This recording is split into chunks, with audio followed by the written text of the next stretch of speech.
All right, we're back with Grazel Garcia, and today we're going to be talking about toxic relationships, and specifically, is it possible for a toxic relationship to ever actually heal?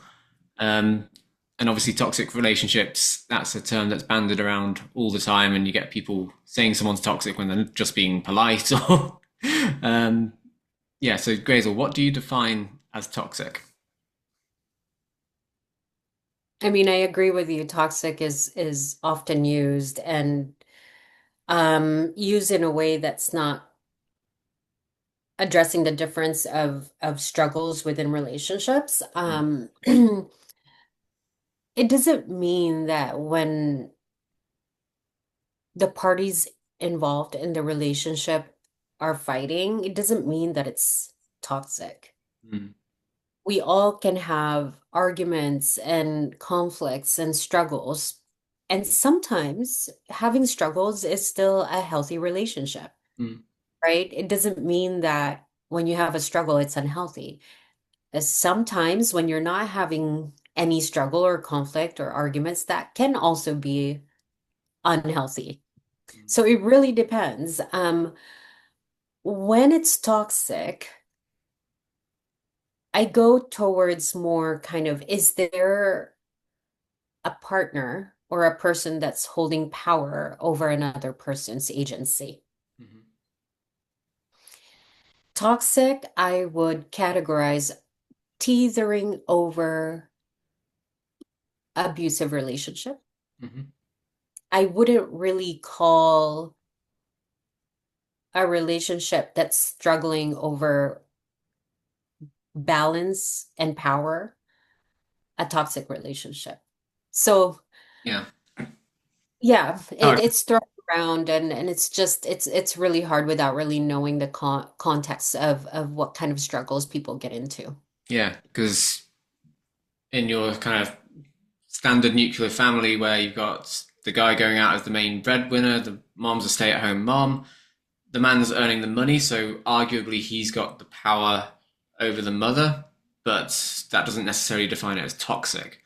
Um, so, yeah, it's about identifying where that line gets crossed, I guess. How do you do that in say, a couples therapy session? Right. I mean, it's normal to have couples that are in conflict. That's why they're coming in for couples counseling. Then we assess, is this a conflict? Is it a power struggle? Or is it an abusive relationship? Hmm. So there's very we engage in mindful and careful assessment of understanding, what do the fights look like? Are they just trying to get the healthy power that each person needs to have in a relationship? And are they losing agency when there's a struggle? Are they being isolated when there's a struggle? Are there, fights where name calling is involved? Who holds the privilege? The person that holds privilege, it could be gender, financial, whoever holds the power and the privilege, are they maintaining that power over another person? And is that other person losing their agency? So, I guess is the question obviously power dynamics just come into play in relationships in general. It's not necessarily a bad thing, but is it about is someone using that power responsibly without sounding too much like a Yes. Spider-Man comic? With great power comes great responsibility. Yeah. No, that's a great word. Each partner, it's healthy to have a strong identity and um, agency. We have to have power in taking care of ourselves.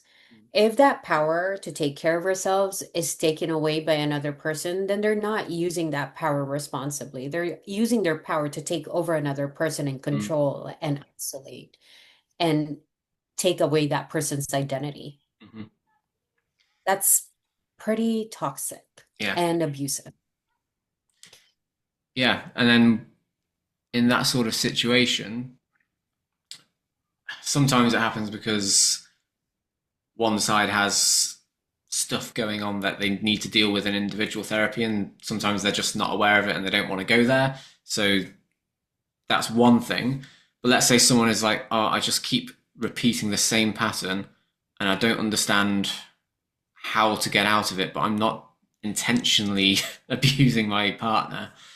Um, like, how do you know when a relationship is worth saving or when you do need to walk away for your own safety because this is just not going to change? That's a hard question, right? So let me answer the first one first. Again, power struggle is okay, right? And if the one partner is stuck in a pattern and they're saying, okay, I don't really know any skills on how to get out of this pattern, Mhm. this unhealthy pattern, or probably they feel like it's toxic to them, but it's not really abusive, and they don't know how to get out of it, then individual counseling would really help figure out what's happening for them, right? So that the therapist can provide some skills and process emotional blocks that can help them move towards a harmonious relationship. Now, if it's feeling unsafe to either parties, they have to be very careful about leaving that relationship, especially if they're in an emotional abusive relationship. Because leaving doesn't necessarily mean safe when you're in an abusive relationship. It can actually intensify the abuse once the victim leaves the relationship. So they have to have a lot of support system under their belt before they do that, Yeah. right? But if we're not talking about abuse and they still want to leave the relationship because it's not feeling safe anymore, it doesn't have to be an abusive relationship Hmm. so that you know, if they're not feeling safe, I mean, they can talk to their partner about that. They can go to couples counseling. They can really talk about, hey, is this relationship still for me? And the couple will decide. The therapist is there to guide them. The couple is the one that's going to make a decision, or one of the partners, if it's time for them to go. But sometimes if you don't if there's codependency, it's hard to leave a toxic relationship. Yeah. Yeah. And then I really like what you said there because a lot of the times if you're in that situation where you don't feel safe, your gut instinct is to leave, and you're saying that can make things worse sometimes. And I think that's a good word of caution because these are very difficult situations to manage where you've got that maybe control, you've got manipulation, you've got emotional volatility going on. Um, both sides are getting ramped up, or one side is, and that's causing the other side to shut down. If that sort of thing happens in the therapy room, what sort of tools and techniques do you use to diffuse that tension? When there's a pursuit and withdrawal happening in the room. When you just notice that things are getting very heated because there's this long-standing toxicity. I Um, see. yeah, Well, as EFT therapists, we like to see how the fight happens in the room, right? So that's kind of how we can de-escalate the fight, is when it's actually happening in the room. mhm, So when it's getting highly escalated, when the argument is getting highly escalated, our job is to make sure that the nervous system of each of the partner is not completely lost, yeah, meaning their groundedness is not completely lost. So we need to go in and work with de-escalation techniques, stopping, interjecting, and taking the lead so that I can create safety again in the room. And that could look like me being really assertive and using my power in the room responsibly so that I can keep them safe, and saying, hey, this is getting too escalated.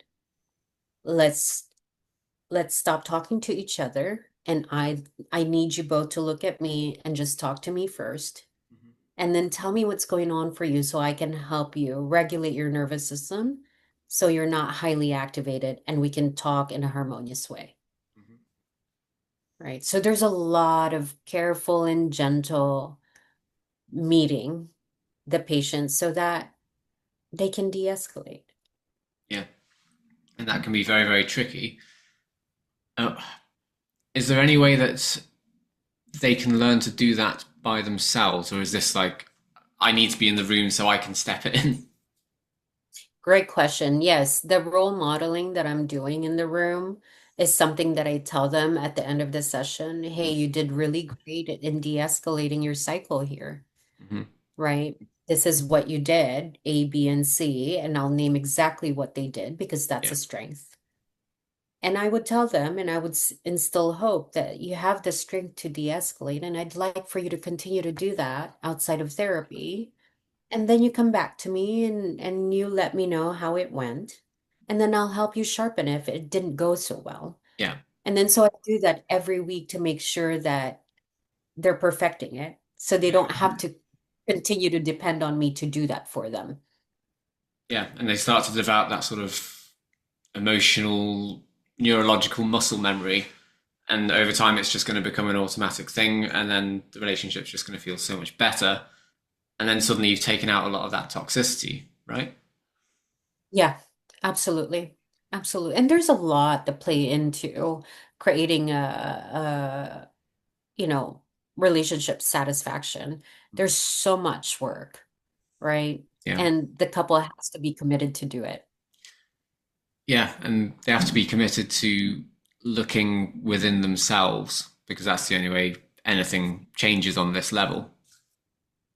Absolutely. Yeah. Well, thanks so much again for your time. That's, again, really interesting topic, and we'll probably return to it a few more times in future. But you have a great day, Grazel. Okay. Thank you too.